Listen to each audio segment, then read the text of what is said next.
Hello, and welcome to Barbatus Catholic Podcast, the show where three Mexican dads talk about faith, life, and culture. We are your hosts, Gustavo, Ivan, and Walter, and today we are going to talk about not being Mexican enough. But first, a word from our sponsor. Tacos, tacos, tacos! Now that I have your attention, did you know that hashtag Taco Tuesdays doesn't just have to be on Tuesdays? You can make it hashtag taco every day with Don Taco mobile taco stand. If you're looking for the best tacos in the valley, look no further. Let Don Taco cater your next event. Whether it's a birthday party, baby shower, quinceañera, or a wedding, they will bring you the most delicious tacos with the freshest of ingredients. Do you like tacos de birria? They got them. Tacos de asada? Treat yourself. Tripas, cabeza? Guys, they got them. Book them today. Go to dontacocatering.com for more information. You can also follow them on Instagram at DonTacoMTS. And now to the show.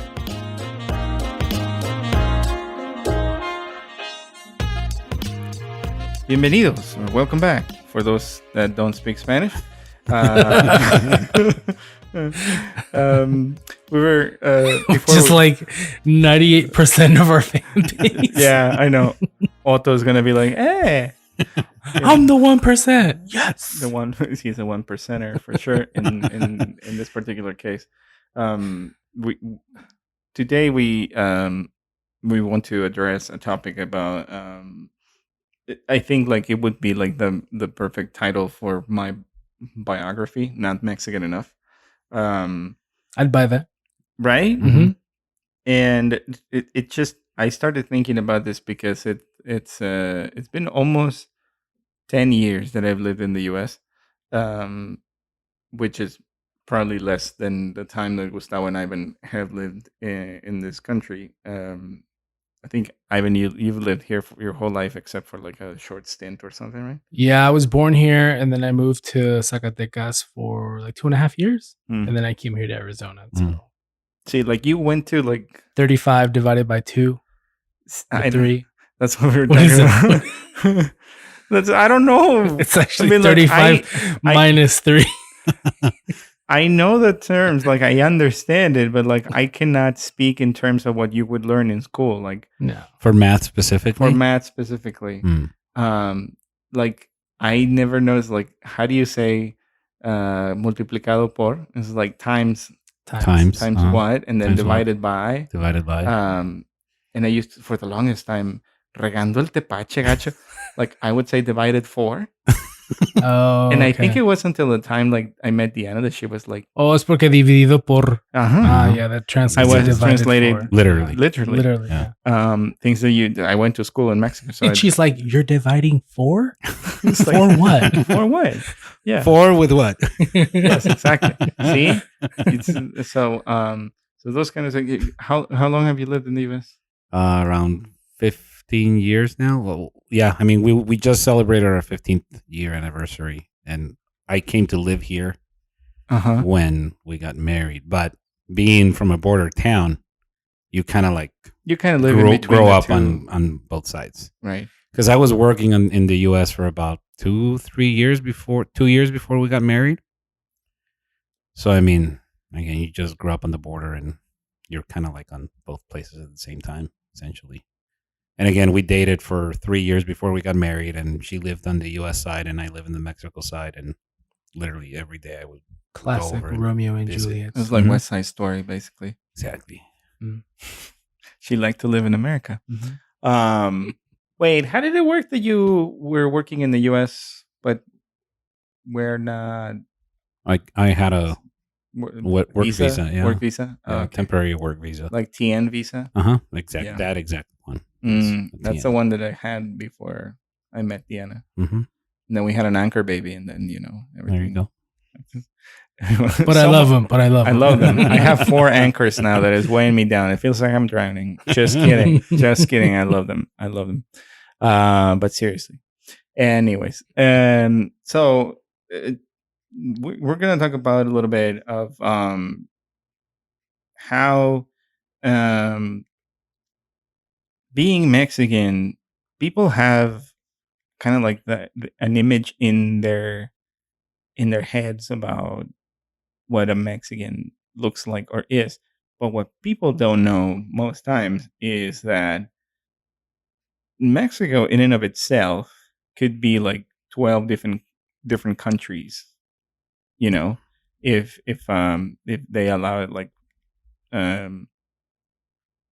if you think about like the indigenous groups in Mexico Mhm. on their own, like the Mayans were all over the Yucatan Peninsula and into Guatemala and Belize and all of those countries. So their empire was like it extended through like part of the south of Mexico and then like a couple other countries in Mhm. Central America. The Aztecs with like all of The central part. the central part of Mexico, and you had like rivaling tribes around with the Tlaxcaltecas and the Toltecas and all Mhm. the other Ecas around there. Same thing in Veracruz, Tabasco, and all that. And in the north, there's just like nomad people that Mhm. didn't have like, well, except for the Yaquis and Sonora Chichimecas and all those. and yeah. all those guys. So all of those tribes, it's just like in the U.S., right? You had like all of your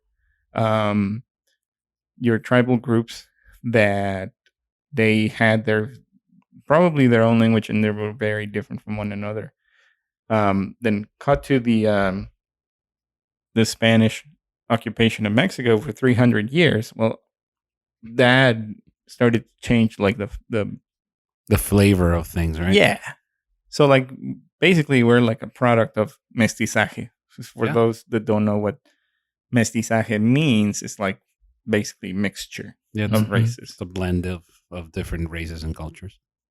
So and actually Mexico had like a caste system where like even people that were children of people from Spain that were born in Mexico were lower in the chain. Oh, really? Yeah. Hmm.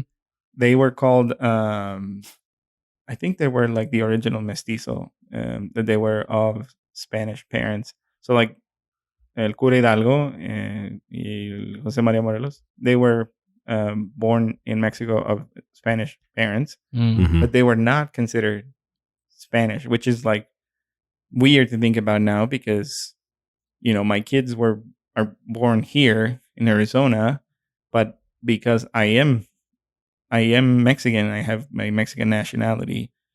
Technically, they can get a Mexican passport and be Mexican.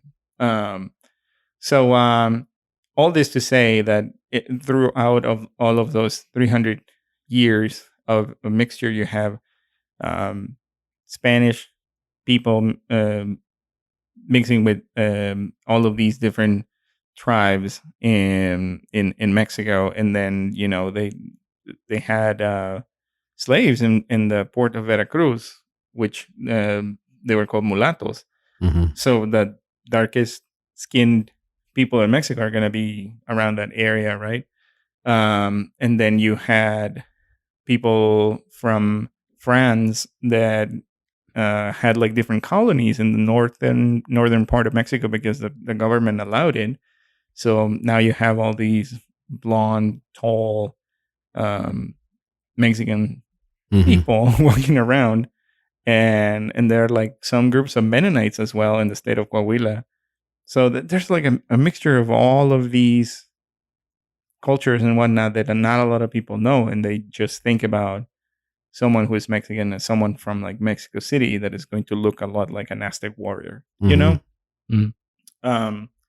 So have you guys had that experience that someone is like, "Oh, I'm Mexican," and it's like, "Well, you don't look Mexican." Oh, that happens to me all the time, actually. Really? Yeah, which is so weird because growing up, I always thought that I looked Mexican. And then when I became a youth minister, we were coming back from the church into the hall, and there was a couple teens that were walking and talking, and one of the teens was speaking Spanish, and he said a bad word, Mhm. and then I said like I know what you said, and he's like, what, like you don't speak Spanish. I'm like, and then I responded like, sí, hablo español, and it's like, you're Mexican? I was like, yeah. And he was shook. And then it happens all the time. Like I went to mass with Nayeli one time, and we went to Spanish mass, and the priest was like, oh, it's so cool that you bring your husband to Spanish mass. that is so nice. Like, does he understand it? And Nayeli's like, Father, he's more Mexican than me. I know. And so he was shook. I have a funny story like that. Like when I was visiting Diana in California, when we were dating, we went to mass to the parish that her family used to go to mass, to the same mass. And at the end of it, I see everybody speaking in Spanish, and I'm usually like not very like extrovert to like initiate conversation with like people that I don't know and are family members. And one of the tias, one of the tias is like, "Ay, es gringo, el muchacho, El güerito. el güerito." And I was like, "No, soy de Monterrey." They were like, "Ay, habla español." I'm like, "Yeah, El gringuito habla muy bien el español. mira qué bien le sale." So I think that is all about like breaking stereotypes, right? Because all three of us can wear facial hair. That's definitely like a Spanish trait, not necessarily. But it's like the whole, I don't know if it's a stereotype that if you're Mexican, you got to be like brown And short and short and this and that. and speak broken English. And speak broken English. Yeah, I don't. But obviously that's not the case with us, Yeah. I mean, that doesn't mean that Mexicans like that exist, but sure. Punctuality, we were talking about that and how much Gustavo hates people being late. That's one trait that I have, and I don't even know where that comes from. But like when I started working for, I started contracting for U.S. companies. I started to get like a little bit molded, to say the least, to like American culture, where Americans are more like, we do business first and then we can be friends, and Mexicans is the opposite. So Yeah, we need to get to know each other and then we can do business. So I like, part of my life mission, I guess, it's been like breaking stereotypes about Mexicans, because people would always be like, "You're Mexican, but you don't have an accent." And I'm like, "No, yes, I have an accent. What you're trying to say, and you're not saying it, you're saying it without saying it, is that I don't speak broken English." I've gotten like all sorts of like, some people were like, "What are you?" Like, I don't know what you mean by that. Human? I don't know, like a man. I don't know. Human. Human. Sometimes someone guessed Canadian, and I was like, "No, get out of here!" Like, what are you talking about? I get Arab for whatever. I guess like the I've beard. gotten that too. Yeah. What do people guess you are, Gustavo? I don't think I've ever encountered that. Really? Yeah. Well, I guess Gustavo is like easier to be like, "Oh, Gustavo is like a Latin name." So, Yeah. See this guy named Walther, with an H. Yeah, I think that has a lot to do with it. Rarely somebody like out of the blue that I don't know will come up and ask me if I'm Mexican or not. Has never happened still. But somebody once did ask, it's like, "Is English your primary language?" And I'm like, no, I mean, no, it's not. Like, wow. Like, where'd you learn? Like, I don't know, TV, music, Friends. Friends. And my dad owning a Mexican curios shop, along the Nogales border, definitely helped, because I mean, I've been speaking English since I was like 4 years old. Broken or whatever, picking up like catchphrases here and there, like, "Barato, barato pa que vuelva," it's like, cheap, cheap, so you'll return. It's like, okay, it's like I would just be essentially a parrot of everything that I heard with all of the other people around the block. But when I started working in the US and I was pretty much interacting with English speaking people on a daily basis, I got a lot of practice. To the point where somebody asked me, if like English was actually my first language or not. I was like, no, it's like not. Do you speak Spanish? Like, Like perfectly. Simon? Yeah. So, but no, just somebody like wondering if I'm Mexican or not. I guess I've never paid attention or not. Mm. You know, somebody once asked me if like you guys, like you all like soccer, right? And I'm like, not really. I was so disappointed when you told me no. Yeah, I don't. I mean, to be honest, like I'll watch it, but I don't go look after it, you know. So Mm-mm.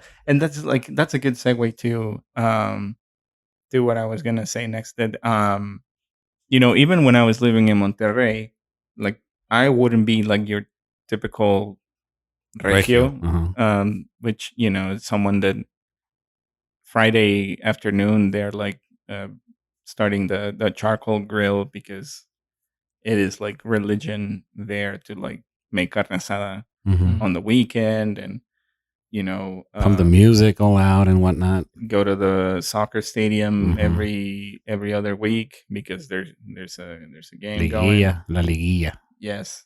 And you know, in a way, I think that, and even my dad tells me that right now, which I don't know if it's a good thing or a bad thing, but it's like you're very Americanized, and I'm like, yeah, but like even when I lived there, um, I most of the jobs that I've had have involved speaking English because I was doing consulting, nearshore consulting for Bank of America and American Express. And I hope they don't sue us. Can we say those names? You just did. It's okay. We have sponsors. It's fine. But but the thing is, I feel like right now, well, I particularly, I don't know about you guys. I don't want to speak for you too, but it's like if I go to Mexico, my cousins are gonna be like, he's a gringo, right? And if I'm here, and you know, some people are gonna be like, well, I feel like Mexicanness is like a scale, right? So you're like more Mexican than the other guy. It's like, well, I don't wear boots and a cowboy hat and a belt buckle Mexican, you know.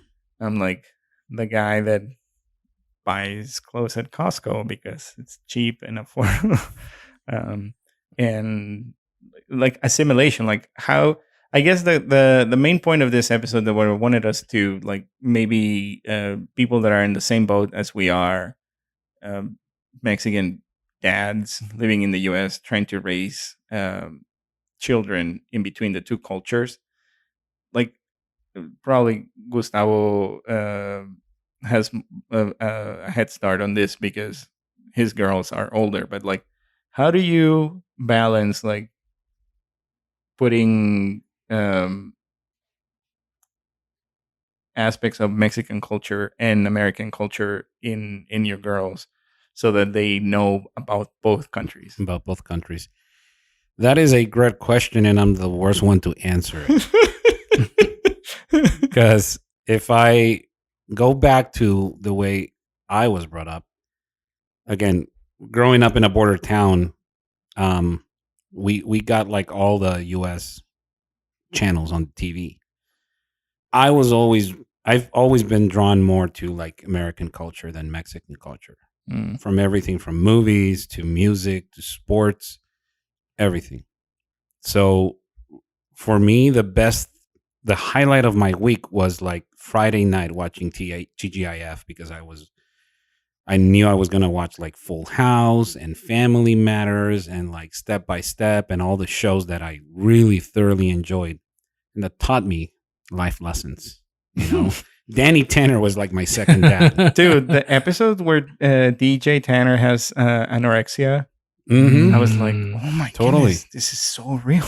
or when Michelle falls from the horse, right? Yeah. I'm like, that molded me to the man that I am today. You're ridiculous. But that explains everything. But in music, it was the same thing. You know, I remember growing up and when I wasn't going to school yet, we would always be able to just watch TV. And the music that I would listen to would be, you remember they would sell these like albums, like compilation albums, like from Now the 70s. One?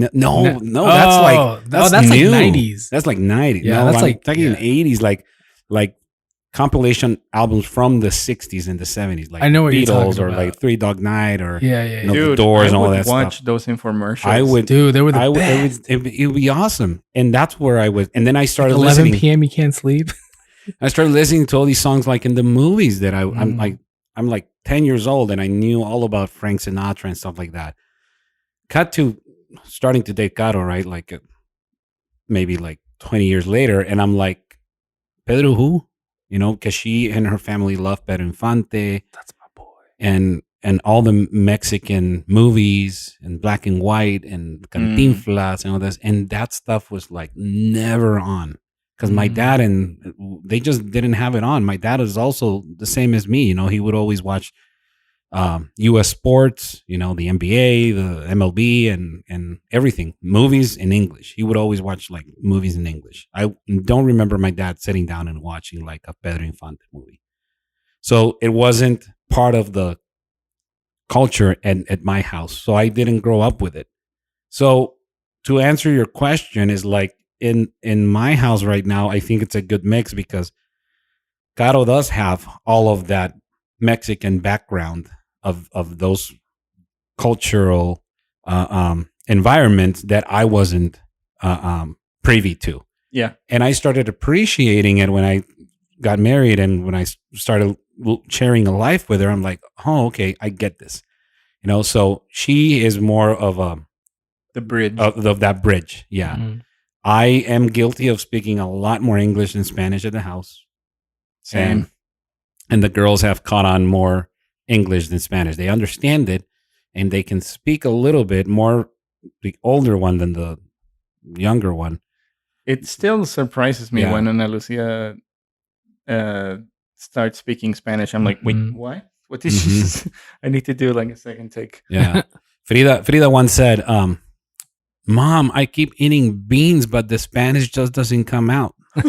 when she was little, she thought that it was like eating Mexican food would correlate to speaking better Spanish. Wouldn't that be amazing? Yep.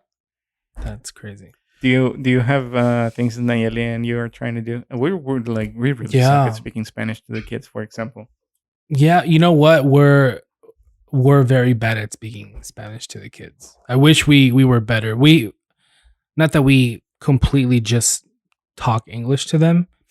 We definitely talk Spanish, but we could do a way better job. Mm-hmm. But for me growing up, it was I think for me it was a good balance. Mm-hmm. You know, both my parents are from Mexico. All my siblings who were born here. But there was definitely a lot of culture in my family. Like my dad, dude, his idol is Pedro Infante. Yeah.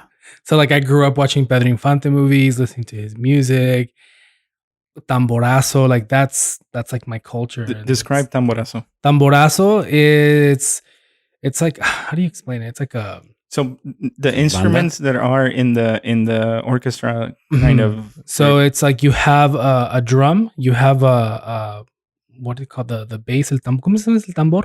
Like someone is The playing kick. the It's snare. like the kick bass. Yeah. It's like Kick a bass, kick bass, uh-huh. but you hold it and you hit it kick- with the. kick- You hold it drum. sideways as opposed to. Mhm. Mhm. And then Everybody is carrying their instrument, so it's like a mobile band. Mhm. And you have like saxophone. You have Oboe. the oboe, and you have a trumpet. It's So it's like medals and Mhm. drums. A tuba, Yeah. right? Yep. A tuba.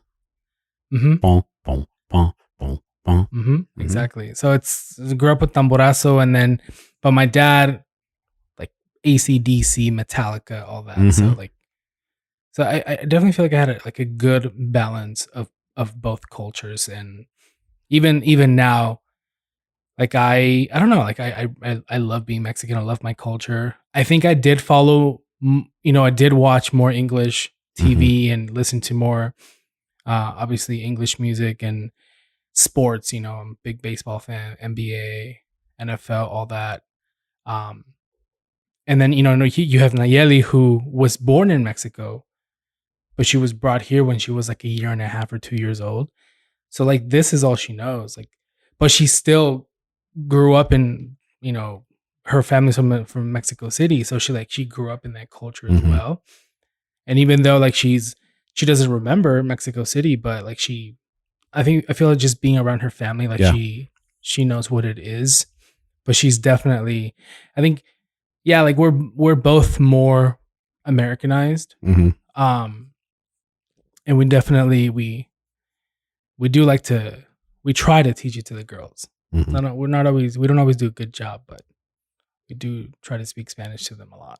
We were praying in Spanish for a little while. We were like alternating. Like we would do like a full week of Spanish and then like a full week of English. And then like we were starting to introduce like a full week of Latin doing the rosary. So I will. Lily does know the Hail Mary in Spanish, so I'm pretty excited about that. She cuts it cool. Instead of saying the full thing, she says it like in half the time, but at least she has a good understanding. Exactly. We keep making that joke and not doing the reference to it, but it's fine. I'm okay with that. Keep them guessing. Let them figure it out. Yeah, ahí se lo van explicando. In one of the things that I gave for granted about Mexican culture, I guess, in my family was all the traditions around Christmas and like posadas and la piñata and pastorelas and all that stuff that we'll probably talk about in December are things that I'm now like, we need to save this and pass it on to the kids, which are most of the things that I'm like, I think that we talked about music and media as part of those things. I didn't necessarily grow up watching like those Pedro Infante movies, but I remember Capulina was my favorite Mexican comedian. Cantinflas was boring to me. Yeah, I didn't get it. And he was but like now, the Mexican have Charlie you watched Chaplin. it like now? No, I haven't watched it now. So, for context, even Charlie Chaplin said that Cantinflas was the funniest man alive. Really? Yes. I like Cantinflas a lot. I totally respect that and I appreciate it now. I didn't back then because I grew up with like watching like Die Hard, That was like a typical Tuesday night for me, watching Die Hard. And watching a black and white movie, it was like, so what's going to explode and when? And is that going to happen soon? Because I'm like bored out of my mind right now. Yeah. But now you appreciate it. I didn't like Vicente Fernandez as a kid. And now that I listen to it, I'm like, dang, he's got a good voice. Dude. I know. He's good. Yeah. It's like good drinking music. Yeah. I appreciate it like mariachi. Yeah. And like not so much banda because I've never been like a good dancer. And banda music, you got to like dance to it. Otherwise, you're just like, or just like drink to it. Right? Tras pena. Yeah. But mariachi, definitely. And obviously I think I am most Mexican when it comes to just food. I love Mexican food. It's just the best. And my mom is an amazing cook. And I grew up with like pretty much the best Mexican food that you can find. Right in my home. You know what I mean? That's awesome. It was, that was such a blessing. And I had the opportunity to go like, not like all over the country because I didn't travel that much into Mexico. But whatever Mexican food I've tried, either here in the U.S. or in southern parts of Mexico, I'm like, no, this is not Mexican. Can you please tell us the anecdote of when you went to make tamales with your youth group? Oh, yeah. So that's a really funny story. We were doing like a fundraiser and I grew up watching and helping my mom make tamales. I mean, since we could like walk or whatever, right? There was always something you can do when it came time to make tamales. So I was a tamale connoisseur in terms of like making tamales. I knew the process. I knew the ingredients. You're bougie when it comes to tamales. I'm like, I'm there. So when they said at youth group, okay, we're going to do this fundraiser. We're going to sell tamales, but we're going to go make them. I'm like, I am your guy. I am like fully versed in the tamale making process. So I go. I have a master's degree. I have my own equipment. And so we go. And everybody had a job. So one of my jobs was to start dicing like carrots and potatoes. And I'm like, okay, I guess they're going to feed us before we make tamales. And I'm like, there's a lot of potatoes that I'm dicing and a lot of carrots. I wonder what these are for. Come to find out that they were the ingredients for the tamales. And I'm like, the what? Because a tamale doesn't have potatoes or carrots. I'm sorry. As a filling. As a filling. I agree with Yeah. you. So it was like completely alien to me. I'm like 13 years old. This is the first time I'm like venturing out to the world without my parents like looking over my shoulder. So I'm like flabbergasted that this injustice is happening in front of me. You know? He went home crying that night. You will not believe what they tried carrots in it and potatoes, Mom. And they made me watch the whole thing. to do. Wait, did they put an olive as well? Yes. Mm. So for us, a typical There we go. tamale has carne con chile, which is your red like Chile colorado. chile colorado pulled beef or shredded beef. Mm-hmm. A little slice of jalapeno, raisin, and that's it. Why? Why a raisin? Wait, a raisin? An olive and a raisin, yeah. So it's savory and sweet. Yeah. That's funky but AF. just one bite. Mhm. Yeah, it's just like One little raisin. thing. And then my mom would put like, she would not want to spring for the pitted olives, so she would get the ones with the pit, and it would be like a Russian roulette A ver quién le tocó. of like if you get your tooth broken on Christmas Eve, well, now you know how to eat tamales from your mom. Wait, so it's the meat, pedazo, un slice de jalapeno, a Mhm. raisin, and an And olive. an olive. And that's Did it. they also put potato? Nope. Okay, because I've seen No how you describe it, but no raisin, but they add a slice of potato just like the jalapeno. Yeah. And now I'm like, okay, a tamale, you can make it. And do they so many tie them at different the ways. end? No, they fold it. Oh, okay, they fold. Yeah, they fold it. Okay. See, you what you're listening is like three Mexicans from three different parts of Mexico. You're wrong. discussing- No, you're wrong. Yes, like in Monterrey, in the northeast part of Mexico, to begin with, the most common filling is going to be pork instead of beef, Mhm. and with like guajillo red sauce, Yeah. right? Then the second most famous one is going to be chicken in green sauce, Mm, but then they put carrots and peas. Peas. together. interesting. I Wow. know. And Is I it- see you're I mean, it judging sounds me like right good. now. No, it sounds good. I like peas. yeah, I really like enjoy peas as peas. well. I just never seen that in a tamal. Uh-huh. Yeah, and the masa is like it's white. They don't put chile on the masa. That's like the, Yeah. the red ones. I can take it or leave it. And then you have cheese ones with the slice of jalapeno. in it. Mhm. So But those are corn, right? Or are they masa? they are masa. Okay. For us, the white tamales are the corn tamales with The elote. the elote. The Uh-huh. sweet ones? We don't make them sweet. Oh, you don't make them No. sweet. See, in Monterrey there are sweet tamales Uh-huh. Huh. with raisins in them. Mhm. But it's just like the masa with sugar and raisins.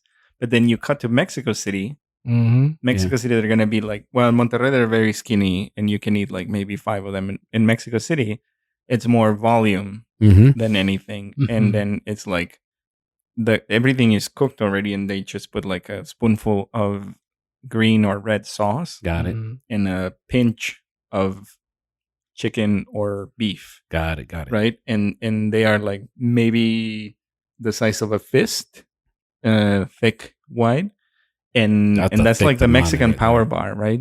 Yes. You eat one of those and it keeps you full for the whole day. And then they have this thing called a guajolota, which is a sandwich. Dude, guajolotas are so good. What is it? It's I a just sandwich. discovered them when I got married to Nayeli. There you go. It's So una it's- torta de tamal. Torta de tamal, which is basically like a French demi baguette, Uh-huh. un bolillo, pues. Bolillo. It's un bolillo. And then inside you put a tamal. Dude, I can get behind that. Dude, it's For so sure. good. For sure. So Yeah. another cultural shock is when the first time that Diana and I had tamales, I just served hers on her plate, and she was like, "What are the toppings?" And I'm like, Inside. we have salsa if you want to put something on it. And she's like, "Well, where's the sour cream and the cotija and the pico de gallo?" And I'm like, "Excuse me." I don't know what they do in your family, but in my family, You're doing it wrong, honey. I have to say that I'm now a convert. Oh, And yeah. I did send you that picture. It's like, Yeah. this is what my wife is doing to me. See, this is what I'm talking about when I could tell you, like, just one simple dish that you were like, tamales.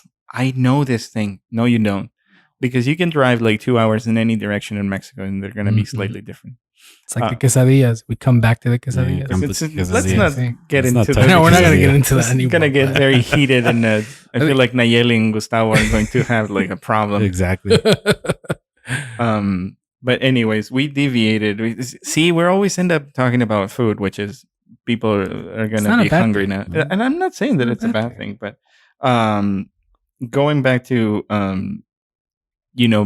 trying to tie it to Catholicism in terms of like tradition and being Mexican, because I think that we're like in a good time to kind of like start to tie it all together. I guess what I wanted to say is that we have one of the greatest things that have happened to Catholicism happen in Mexico, right? Our Lady of Guadalupe. Mhm. Mhm. And just tapping into that could be like a great way for our children and whoever is listening who has some sort of like is of Mexican descent or heritage, to be proud of that culture. You know that in the 1500s, Our Lady appeared in the Tepeyac Mountain, and we have Saint Juan Diego now as well as part of that, working that miracle that the pretty much the whole country and the whole Americas, not the whole Americas, but a lot of people converted to Catholicism. So we have that on top of everything that we said that is good. Culture is good, and not to say that the U.S. doesn't have culture, because we could have the same discussion that we had with tamales with like hot dogs, and how is a Chicago dog different from a Sonora dog, which is a different story. Yep. And New York dog, whatever. But does that make sense to you? Yes. Yeah. To like this whole wealth of tradition of like the gastronomy, the music, the media, those things are good. Mm-hmm. But like the deposit of faith in terms of Our Lady of Guadalupe, I think that is like vital, Yeah. especially if you're Mexican. If you're not Mexican, you can also have a devotion to Our Lady of Guadalupe. Yeah. No many doubt. many but- do. Yeah. Many Americans do. Right. And they make the pilgrimage and everything. So Which I haven't been. me either. Maybe You've we been to do a Our Lady of Barbatus pilgrimage too. Dude, that would be so cool. Oh, That'd be sweet. what? Wait, did you go to the Villa Guadalupe when you went to Mexico City? A la Basilica? Yeah. Yeah. Mhm. Dude, I almost lost it. Yeah. Yeah. That was like a dream of mine to go to the La Basilica. Was that the first How time? was it? Mhm. Mhm. I've never It been was- to the Santuario. It was cool. It was so we got to La Basilica, and then like you have the old church where it used to be, and then obviously now it's the new church. Which the older church obviously looks more like It's pretty. Rustic, right? it's pretty. The new one, It it's looks nice, like but an it ovni. yeah, like it a looks UFO. like it looks like a UFO. It's kind of funky. But even walking in, there was mask. I think there was an ordination. It was a diaconate ordination that was going on when we Okay. went to go visit.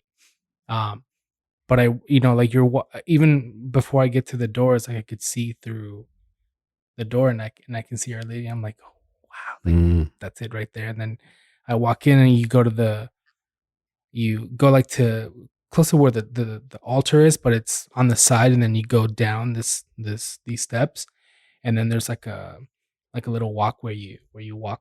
And It's like one of those airport Mhm. things that like move. one of those conveyor belts Yes. on the ground where you just walk. And I like walk so many times around, You can go as many times as you want. as many times as you want. Nice. That's Yeah. great.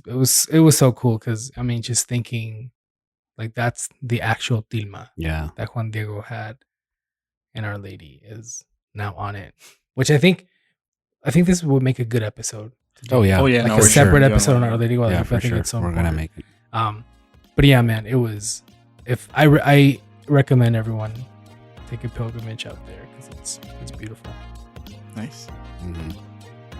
So, I hope you got something out of this. If even if you're not Mexican, if you're not Mexican, you feel like you're Mexican by association, by all means, let us know what you thought about this.